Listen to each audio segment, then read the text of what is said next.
How's everything? Yeah, man, we got kind of hot outside, huh? What the fuck is that?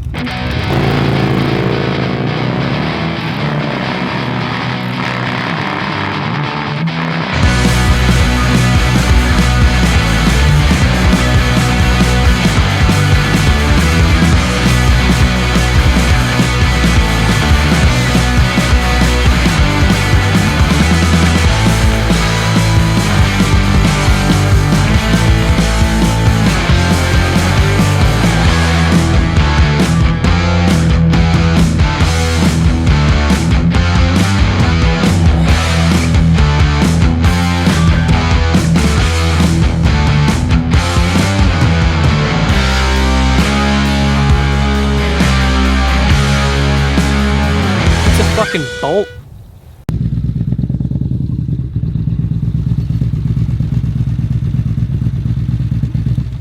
Start us off. So why did you end up choosing this bike? That's a great question. I came from the Husqvarna single cylinder. That was my first bike, and it got me into the world of motorcycling, and it was great.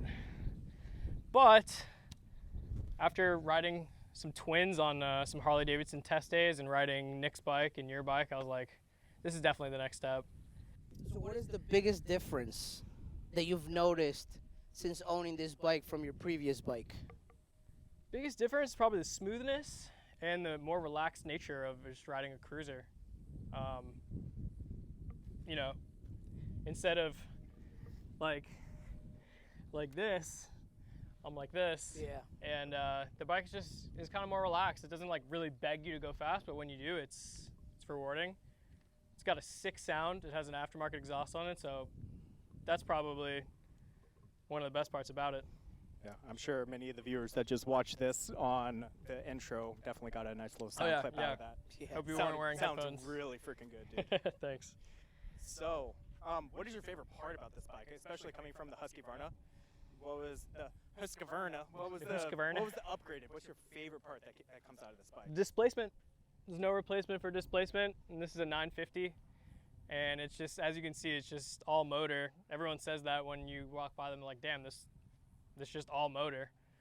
I had a single cylinder 370cc. It's a big difference. It's a big difference for sure. Yes, nearly 3 times as much. Yep. So I have a question. Why this specific motorcycle? Like, was there other motorcycles that you thought about? So, honestly, my main determining factor is I have a budget of around $5K, and I picked this bike up, full transparency, for $5,500 on Cycle Trader or Facebook Marketplace. I forget which one. And it's a 2015 Yamaha Bolt, and it had less than 400 miles on it. And when I saw that, I said, I can't pass this up. I have to go. It wasn't listed for 55. It was listed for about 65. So good deal. Worked them down a little bit, and I was looking for a cruiser, and this fit the bill. Would I love a Harley, a newer Sportster? Hell yeah! But once I got introduced to this bike and started doing more research on how it's a little bit more modern, it's definitely a clone of a Sportster. But I think a lot of people would say, if you compare them apples to apples, this is a little bit more approachable, livable. 100% agree, especially down here in South Florida, where you mentioned it in your other video where you recently just talked about why you sold your Vitpilen, right. Why it's very good for like around here and around Florida, especially when you're wanting to do the long distance. You're in a lot more comfortable with the seating position. You're able to go that much further of a distance, and there's no such thing really as a curvy road down here in South Florida. So you're able to relax, cruise, and you're not begging for those lean angles that the Vitpilen actually wants. Absolutely, yeah. I could ride the Vitpilen all day if I had all the curves in the world, because it's fun and you're not stressing your back about it. When you're going straight on A1A or 441 or whatever, it's just a backbreaker. So if you were going to clear something up between that last video about why you sold the Vitpilen to now why you bought this, I've seen some comments of people who are like, so I still don't understand why you sold it. What is the one thing you want to help clear up as to why you sold it and went with this bike? Great question. The one thing I want to clear up is the Vitpilen was a great bike. I still love that bike, and I didn't want to get rid of it. If I had the means, I would have kept it and got something like this. But it was my first bike, and it did a really good job of introducing me into motorcycles, and I just want to explore. So it's not a bad bike. I would totally recommend getting the Vitpilen for anyone who's interested in that in that class of motorcycle. But it was my first bike, and it's not my last bike. So 100%. Yeah. So my next question for you is, you also hinted that you ended up having another bike in between the Vitpilen and this one. Would you like to tell a little story about that for us? Yes, I almost forgot. I actually really want to forget. So from the beginning, I always wanted a standard bike. I wanted a standard, and that meant Triumph Bonneville. And they were just, prices were out of the question. I saw one, the deal was too good to be true, and it actually was too good to be true. Nick and I drove down to Miami. My eyes were, I was so in love, it didn't matter what condition the bike in, I was gonna buy it. And that was a problem, because buying motorcycles is an emotional decision and not a logical one. So I bought a 2011 Triumph Bonneville. Like, whoever had it before me tried to turn it into a flat tracker or like a dirt bike version of the Bonneville. And because of that, everything was broken. And it was the worst bike I had ever owned. And because it was so bad, I filmed a couple videos of it and I didn't even want to post it. So that's why you never saw it. And yeah, I just totally want to forget about that horrible bike. So you saved yourself the embarrassment from YouTube, is what you're trying Pretty to say. much, yeah. That's Okay. Until this video. So I have a question for you right now. Yeah. So you've owned this bike for X amount of time now, a little over a month, 2 months. Is there anything that you've found so far to be negative about it, or something that ticks you about it that you wish you could change? The biggest one that a lot of people familiar with the Bolt will say is that this airbox is just humongous, and it gets in the way of your knees. I'm kind of on the shorter side. I'm 5'7", so kind of an average height, and it doesn't really bother me that much. Besides that, there's really nothing wrong with this motorcycle. It is the R-spec, so it has the upgraded suspension. The stickers were really lame. I took those off. I took those off immediately. They were really, really lame. This bike has a very nice paint job, and for them to put the cheap graphics on it, it's pretty inexcusable. So yeah, I can't really think of a lot of cons. It doesn't have ABS. I wish it had ABS, as we found out the other night, but let's not talk about that. Yeah. So if you do end up buying this bike, be careful with your braking distance. Practice your braking, children. Yes, absolutely. What do you guys think about it? What are your impressions? I'll let Black Cloud go first. Yeah, go. So from the moment I saw it, I loved it. It's sleek. It's not bulky, and the exhaust that you have on it really wakes this motorcycle up. I don't know what it sounds stock. Probably not good, like any bike. Sounds like a sewing machine, I'll tell you that Yeah. much. Yeah. But with the exhaust, man, I love everything about it. It's very similar to my Vulcan S, which is why I think I love it so much. I rode it, and the one thing that I love that I wish Harley would get rid of is the vibration. Harley, please. Vibration sucks. This bike is smooth in every way. The gearing, absolutely nice. Really easy to maneuver. I would say this is like a good beginner intermediate bike. And what I like about it is that if you go on Google or anywhere, so many customizable things about it. You can turn it into literally whatever you want for a good buck. That's my thought on it. I want one. Thanks, Nick. So all I got to say is that it's not just a Harley iron knockoff.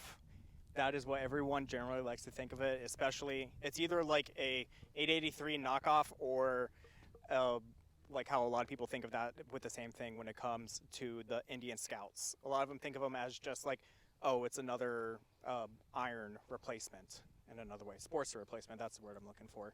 But it's not just, the thing I like about it is that it's not just another Sportster replacement. It's actually something of its own special abilities and its own unique design. It's air-cooled though, thank you for informing me of that. but it still has its own characteristics. It actually revs out better. Even though it's right around the same placement as the 883, it actually has a lot more power in comparison to it, and it's smoother, it feels better, and it's also Japanese reliability. So there's something always to be said about that. And when you bought this, in my opinion, the best thing that could have ever been done is that exhaust, because that Cobra exhaust sounds so amazing. It actually sounds so good. You gonna flip it on right now?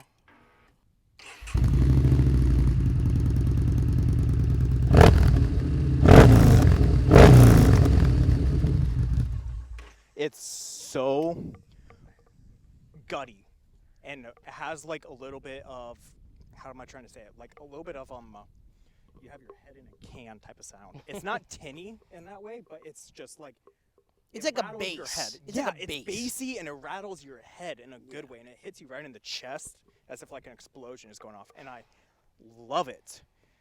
Again, you also have the R-spec, so you have the upgraded suspension already on there, and that makes it so much better. Dude, I love this bike. Fatboy Bob says that this has its own personality other than the Sportster, and it does, but if you didn't ride it, you wouldn't know that. For all purposes, it is a Harley Sportster. But without being one at the same time. without being one, the Japanese reliability is another thing. Like, I love that. That's a plus for me. That's a huge plus. So if I had to do something else, I did buy some Yamaha badges, just stickers with big Yamaha lettering. I've seen it done in Britain. A lot of those guys do it. This bike is sold all around the world. And so is the Sportster, but I feel like this is more popular because it comes in at a lower price point. Well, not for much longer with the Sportster, but that's another topic for another day. Okay, yeah. You guys know way more about that than I do, but yeah. All I can say is, you never really know bikes outside of what the norm of motorcycles is. Like, there's a lot of little hidden motorcycles that people don't really think about nowadays. You know, like, I knew this bike existed. I never really paid attention to it ever until I saw it in person and got a chance to ride it. And, you know, once you do, you realize that, hey, you know, maybe there are alternatives that really are hidden gems, per se. You need to expand your mind, man. See the other possibilities. I have to agree with you, Nick. Like, it took me a long time to, I know I wanted a cruiser, and I thought that the Sportster was out of my price range, or a low mileage Sportster was out of my price range. You could find them with 30,000 miles all day, but just that wasn't for me. And I was looking at a Vulcan because I rode your Vulcan so long ago, and it was such a sweet little bike. I like the look of this a little bit better than the Vulcan. And before I found it, I didn't know really that it existed. So yeah, the Bolt, it's a great motorcycle. Really is, really is. All right, well, Perry, forever a ride. Congratulations on the brand new Bolt. It is fucking amazing. Thank you. Yes. Handshake So, with the camera. This is there we Fatboy go. Bob, Forever a Ride, and Black Cloud with you here today. And we have Corey standing behind the camera because he decided to just Here it goes. to leave it This open. is for you guys. Here, Corey, this is for you. That's pretty good. If you like this video, make sure you go and hit that thumbs up button. Make sure you hit that subscribe button and ring that bell notification so you get notified whenever the next videos come on out. Follow Fatboy Bob. Subscribe to Fatboy Bob. Subscribe to Forever a Ride. Don't subscribe to Nick. Don't subscribe to Black Cloud. He's decided to quit. And you'll be seeing more of these bikes in future videos. And yeah, follow along.